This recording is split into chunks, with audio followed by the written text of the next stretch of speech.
அடுத்தவர்களை பார்த்தாலே எனக்கு குறை மட்டும்தான் தெரிகிறது. எப்போ பார்த்தாலும் நான் அடுத்தவங்களை குறை சொல்லிக்கிட்டே இருக்கிறேன். இது ஏன் குருஜி இப்படி? ரொம்ப அற்புதமான ஒரு கேள்வி. ஏன் இந்த குறை தெரிகிறது அப்படின்னா, முதல்ல குறை சொல்லும்போது இன்னொருத்தரை பற்றி நான் குறையை நீங்கள் பேசிக்கிட்டே இருங்க. உங்கள் மனநிலையை வாட்ச் பண்ணுங்க. நீங்கள் அவரை விட்டுருங்க. உங்கள் மனநிலையை வாட்ச் பண்ணுங்க. உங்களுக்குள்ள சந்தோஷம் இருக்காதுங்க.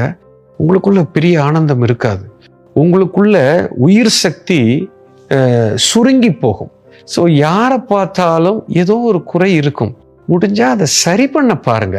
குறை கூற வேண்டாம். அதுக்கு என்ன சொல்யூஷன் பாருங்க. இந்த சமுதாயத்துல நிறைய குறைகள் இருக்கிறது.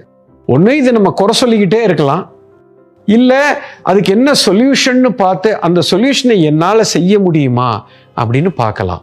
இதுதான் ஆக்கப்பூர்வமான சிந்தனை.